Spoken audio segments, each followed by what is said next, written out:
வாழ வைக்க மக்களுக்காக நாம் எதுவும் செய்யாம இருக்கிறது நல்ல விசுவாசமா இருக்குமா? ஒரு லெவலுக்கு மேல காசு சேர்த்து என்ன செய்ய போறோம்? இதெல்லாம் ஏகப்பட்ட கேள்விகள் மனசுக்குள்ள வந்துகிட்டே இருந்தது. இப்படி எல்லா கேள்விகளுக்கும் ஒட்டுமொத்தமா ஒரு விடையை கண்டுபிடிக்க யோசிச்சப்பதான் அரசியல் அகம் ஃபவுண்டேஷன் என்னோட பர்பஸ் வந்து நாங்க வந்து அப்படின்னா நான் நடிகனா இருக்கிறத விட வந்து அகம் ஃபவுண்டேஷன் ஒரு விஷயத்தை என்னால வந்து எல்லாரும் கொண்டு போய் சேர்க்க முடியுது அப்படிங்கிற ஒரே விஷயம் தான். அது நான் தனியா சுயமா பண்ணல, நீங்க கொடுத்த சக்தி நான் பண்ண முடியும். நீங்க என்ன பண்ண வச்சீங்க, எனக்கும் ஒரு வாழ்க்கையை கொடுத்து அது மூலமா எனக்கு ஒரு சக்தி கொடுத்து இப்போ கிட்டத்தட்ட ஒரு 7,000 தங்கைகள் தமிழ் வந்து பட்டதாரி ஆயிருக்காங்க, கிராஜுவேட் இருக்காங்க, இன்னும் நிறைய பேர் வாங்க. என்னங்க பெரிய பணம் வேணுங்கிற அளவுக்கு பார்த்தாச்சு. அரசியலுக்கு வந்துதான் நான் பணம் சம்பாதிக்கணுமா என்ன? அந்த ஒரு காசுனால வந்து ஒரு வாழ்க்கையை மாறிடக்கூடாது. அதுக்கு என்ன பண்ண முடியும் அப்படின்னு சொல்லும்போது அகம் ஃபவுண்டேஷன் ஆரம்பிக்கான காரணமா இருந்தது. திறமைகள் இருந்தும் பணம் ஒன்று மட்டும் கல்விக்கு தடையில்லை என்று எங்களுக்கு தோள் கொடுத்து தூக்கி விட்டாங்க என்னோட சூர்யானா. இப்ப பல வெற்றிகளை கண்டு நான் உங்க முன்னாடி வந்து நிக்கிறேன். என்னோட கேரியரின் உச்சத்தை எப்படி என்னோட கேரியரின் உச்சத்தை உதறிட்டு அந்த ஊதியத்தை உதறிட்டு உங்க விஜயா உங்களை மட்டுமே நம்பி வந்திருக்கேன். தகுதியும் இல்லாத ஒருத்தனை, எந்த தகுதியுமே இல்லாத ஒருத்தனை நீங்க நடிகன் ஆக்குறீங்க, நீங்க சூர்யாவா பாத்தீங்க, எனக்கு இந்த வாழ்க்கையை கொடுத்தீங்க. ஸோ நான் எதுவா இருக்க முடியும், நான் எப்படி பிரயோஜனமா இருக்க முடியும் இந்த சமுதாயத்துக்கு, இந்த சூர்யாவா ஒரு அடையாளம் கொடுத்த சமுதாயத்துக்கு நான் என்னவா இருக்க முடியும், பிரயோஜனமா இருக்க முடியும் அப்படின்னா நம்மளுடைய இந்த அகலத்துல 51 டாக்டர்ஸ் இந்த மேடையில இருக்காங்க.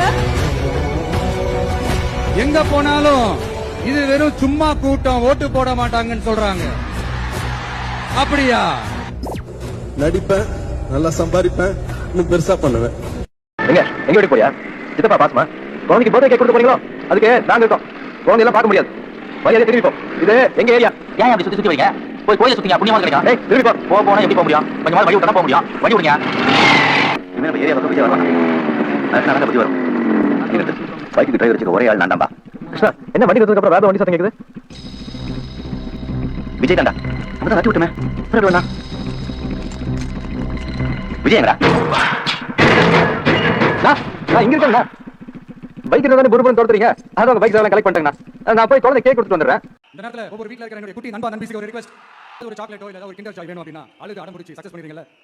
அந்த மாதிரி உங்களுக்கு ஏதாவது ஒரு ட்ரெஸ் வேணும்னா அழுது அடம் பிடிச்சி சக்சஸ் பண்ணிடுறீங்களா? அந்த மாதிரி உங்களுக்கு பிடிச்ச இந்த விஜய் மாமாவுக்காக, இந்த விஜய் மாமா ஜெயிக்கணும்ன்றதுக்காக, நம்ம தமிழ்நாடு ஜெயிக்கணும்ன்றதுக்காக உங்க வீட்ல இருக்கிற உங்களுடைய அம்மா அப்பா சித்தி சித்தப்பா பெரியப்பா பெரியம்மா ஒவ்வொரு வீட்ல இருக்கிற ஓட்டு போட்ட வயசுல இருக்கிற அண்ணா அக்கா எல்லாருக்கிட்டையும் விசில் சின்னதுக்கு ஓட்டு போட சொல்லுங்க. சப்போஸ் யாராவது ஓட்டு போடாம வீட்ல உட்கார்ந்துட்டு இருந்தாங்கன்னா அவங்க காதிலேயே போய் அன்பா விசில ஊதி ஓட்டு போட ஓட வைங்க.